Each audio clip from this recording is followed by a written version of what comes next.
Even Anisul হক সাহেব মন্ত্রী সাহেব বলেছেন সব সংসদের বাইরে যে আমি পদ সৃষ্টি করতে পারছি না জুডিশিয়ারির জন্য। সমস্ত মন্ত্রণালয়গুলো ব্যুরোক্রেসি জুডিশিয়ারিকে উইক করে রেখেছে। জুডিশিয়ারিও নিজের মর্যাদার জায়গাটা, স্বতন্ত্র জায়গাটা সঠিকভাবে প্রতিবাদ করতে পারেনি। জুডিশিয়ারিকে স্বাধীনতা দিতে হবে। আইন মন্ত্রণালয় জুডিশিয়ারিকে ন্যাকেটলি নিয়ন্ত্রণ করত। এবং এটা দুঃখজনক, যখন এস কে সিনহা সরকারের সাথে ফাইট করছিলেন তখন তার ফেলো বিচারপতিরাই কিন্তু বলে আমরা আপনার সাথে বসবো না। যদি ফেলো অ্যাপিলেট ডিভিশনের বিচারপতিরা বলতো যে আমরা আপনার সাথে আছি, আপনি ফাইট করেন, হয়তো এস কে সিনহাকে এই পরিণতি বোধ করতে হতো না। ব্যারিস্টার শামীম হায়দার পাটোয়ারি, আমরা যেটি নিয়ে আলোচনা করছিলাম সুষ্ঠু নির্বাচনের কথা বলছিলেন ব্যারিস্টার রুমিন ফারহানা, এর আরেকটি রাষ্ট্রের একটি বড় জায়গা হচ্ছে বিচার বিভাগ। আপনি জানেন যে সাবেক তিনজন প্রধান বিচারপতির নামে মামলা হয়েছে গত সময় ধরে, যে বিচার বিভাগের যে আচরণ বা বিচার বিভাগ নিয়ে যে মানুষের অভিযোগ বা অনাস্থা সেটা তৈরি হয়েছে, তার ফলশ্রুতি এটি হয়েছে। অ্যাডভোকেট ইউনুস আলী আকন্দ এই মামলাটা করেছেন। উনি কোর্টে অনেক মামলাই করেন, বিজিবাডি হিসেবে পরিচিত। উনি যে মামলাটা করেছেন সেটা হচ্ছে উনি একটা কন্টেম্পট হিয়ারিংয়ে ওনাকে কথা বলতে দেওয়া হয়নি এবং ওনার পার্সোনাল একটা ক্ষোভ থেকে মামলাটা করেছেন। দেখেন, বাংলাদেশে একটি ল আছে যেটি সাবঅর্ডিনেট ল জুডিশিয়ারি ক্ষেত্রে প্রযোজ্য হয়, সেটা হচ্ছে judicial officers protection act 1859 or something. সেখানে বলা আছে কোনো বিচারক যদি তার বিচারিক কার্যক্রমে কোনো রায় প্রদান করে, এটার জন্য তার বিরুদ্ধে কোনো মামলা হবে না। তারপরে ডিপার্টমেন্টের প্রসিডিংস হতে পারে। তিনি যদি মামলা, যেমন নিচের কোর্টের লয়ারদের বিচারকদের যদি বেশি জাজমেন্ট উপরে গিয়ে রিভার্স হয় তখন তাকে শোকজ করা হয়, তোমার 10টা মামলার মধ্যে 5টা কেন অ্যাপিলেট ডিভিশন অ্যাপিলে গিয়ে হেরে গেলা, তোমার জাজমেন্টে ভুল আছে। এটা ইন্টারনাল প্রক্রিয়া, অনেক কিছু আছে। জুডিশিয়ারিকে স্বাধীনতা দিতে হবে।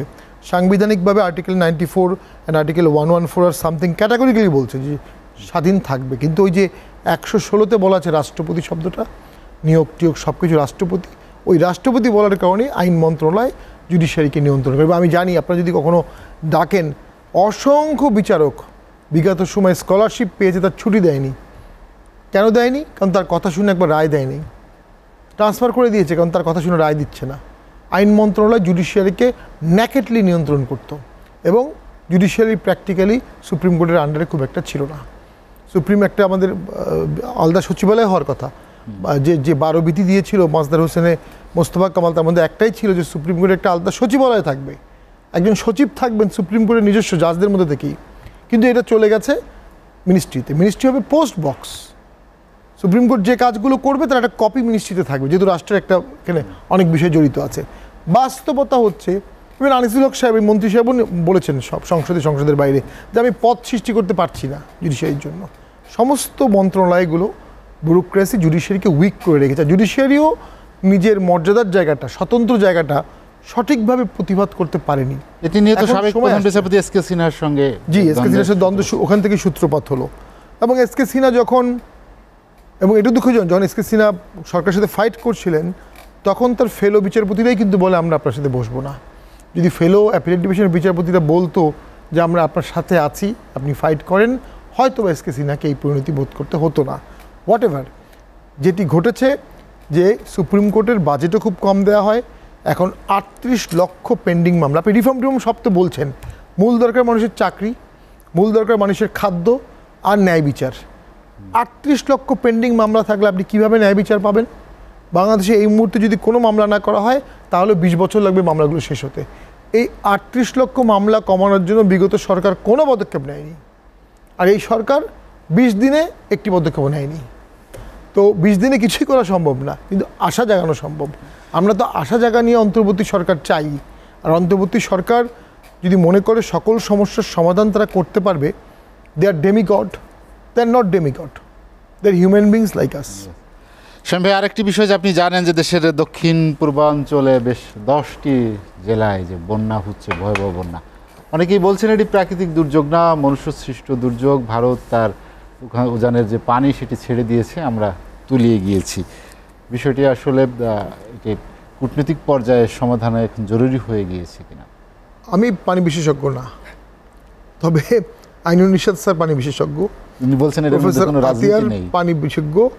এবং লজিক বলে যখন বৃষ্টি হবে বৃষ্টির পানিটা সাগরের দিকে যাবে, এবং সাগরের ডাউন স্ট্রিমে বদ্বীপ ডেল্টা হচ্ছে বাংলাদেশ। তো পানিটা হয়তো বা 2 দিন পরে আসতো, 2 দিন আগে আসতো, পানিটা এখানেই আসতো। বন্যা প্রতিরোধে বা বন্যা ঘটানোয় ভারতের কোনো কন্ট্রিবিউশন থাকার আমার ধারণা বৈজ্ঞানিক কোনো সুযোগ নেই। তবে শুকনা মৌসুমে আমাদের পানি না দেওয়া, এটা এই ক্ষেত্রে ভারত আমাদের প্রতি ইন্টারন্যাশনাল লয়ের ভায়োলেশন করে সম্পূর্ণভাবে।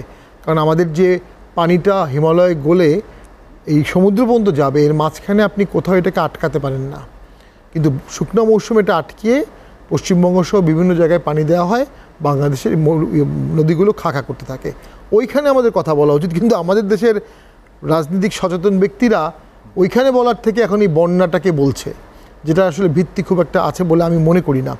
আমাদের এখন আন্দোলন করা উচিত, আমাদের একত্রিত হওয়া উচিত, একতাবদ্ধ হওয়া উচিত যে আমাদের নদীগুলো শুকাতে আমরা দেবো না। ইন্টারন্যাশনাল ল অনুযায়ী আমাদের কিছু অধিকার আছে, সেই অধিকারের আলোকে আমাদের পানি দিতে হবে।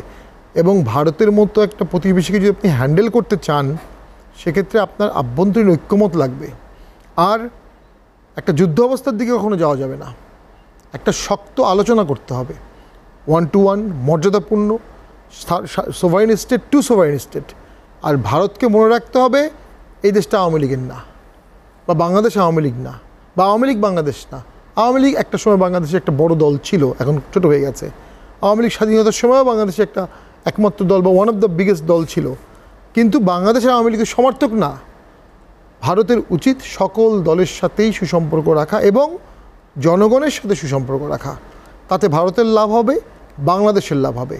সমস্যাটা হচ্ছে ভারতের সীমানায় তো আরও অনেক দেশ আছে, কিন্তু বাংলাদেশের সীমানায় তো আর কোনো দেশ নাই। ভারত আমাদের ফেট অ্যাকম্পলিস নাইবার, আমরা চাইলেও চেঞ্জ করতে পারছি না, আমরা চাইলেও আরেকটা দেশের সাথে বর্ডার করতে পারবো না।